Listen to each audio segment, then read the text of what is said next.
क्या मुख्य विशेषता इस बार बजट की है? मतलब अब तो ये धामी जी का पूरा ये लास्ट बजट है, पूर्ण बजट जो है, इसके बाद जो है अनुपूरक बजट आएंगे। बिल्कुल, और लास्ट बजट नहीं, इसके बाद भी आने वाले समय में 2027 में एक बार फिर से इस कार्यकाल की बात करें, जनता पार्टी की सरकार आ रही है और निश्चित रूप से ये हमारा इस वर्ष का अंतिम बजट होगा। और निश्चित ही मैं समझता हूँ कि ये बजट पूरे प्रदेश के लिए नई नई योजनाओं को लेकर के आएगा और प्रदेश हित में जो काम किए जाने हैं, जो बहुत आवश्यक है, उन पर इस सदन के अंदर विचार विमर्श होगा। माननीय विधायकगण अपने क्षेत्र की समस्याओं को लेकर के इसमें प्रश्न भी करेंगे। अच्छा, बहुत सारे गाँव में अभी तक जैसे सड़क नहीं पहुँची, तो ग्रामीण सड़क के लिए कुछ होगा इस बजट में?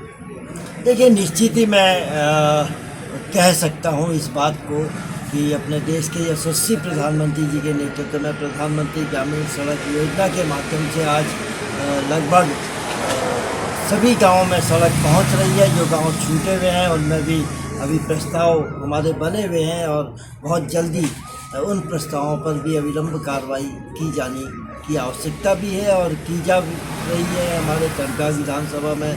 तो हम कह सकते हैं कि अधिक से अधिक गांव हमारे सड़कों से जुड़ चुके हैं, जहां छूटे हुए हैं उन पर कार्रवाई गतिमान हुई। जैसे आपने कहा कि गैरसैंण ग्रीष्मकाल राजधानी, तो क्या स्थायी राजधानी की दिशा में इसको एक कदम माना जाए? निश्चित ही देखें, क्योंकि जहाँ पर हम कोई काम करना चाहते हैं तो उस पर मूलभूत जो आवश्यकताएं होती हैं, उन आवश्यकताओं की पूर्ति करना भी पहली प्राथमिकता होती है। और निश्चित ही सरकार उस दिशा में बहुत तेज़ी से कदम बढ़ा रही है। स्वास्थ्य, शिक्षा, सड़क, पेयजल और जो भी आवश्यकताएं होती हैं हमारी जनता की, उसको पूरा करने के लिए सरकार कटिबद्ध है।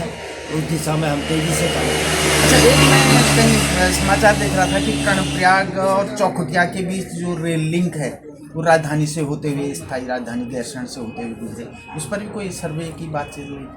देखिए, अभी तो क्योंकि वो कर्नाटक से और हमारा 109 जो NH है उस मार्ग पर चौड़ी तरह का कार्य की स्वीकृति अलाइनमेंट की हमको मिल चुकी है और निश्चित ही उस पर भी कार्रवाई धीरे धीरे प्रारंभ होगी। और अभी माननीय मुख्यमंत्री जी ने जो एक विषय रखा है कि कर्नाटक से बागेश्वर तक रेल लाइन की आवश्यकता है, बिछाए जाने की आवश्यकता है, निश्चित ही ये धीरे धीरे कदम हमारे राजधानी की दिशा में आगे बढ़ रहे हैं। अच्छा, एक मांग चमोली जिले की तरफ से भी है और सभी की ओर से है कि जैसे सिमली के आसपास कहीं कोई क्षेत्र चिन्हित करके मेडिकल कॉलेज बनाया जाए, ताकि भविष्य की राजधानी के निकट भी हमारा एक मेडिकल कॉलेज होगा।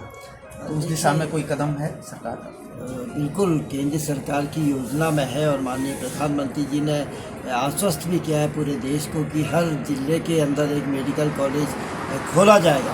तो निश्चित ही सिमली में हमारा जो एक महिला बेस्ड चिकित्सालय है उसको पूर्ण बेस्ड चिकित्सालय बनाए जाने की घोषणा माननीय मुख्यमंत्री जी ने करी है।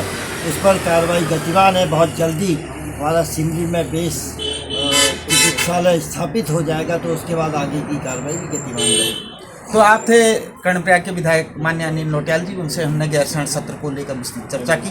ब्रेकिंग उत्तराखंड.com के लिए हरीश मैखुरी, गौचर, चमोली।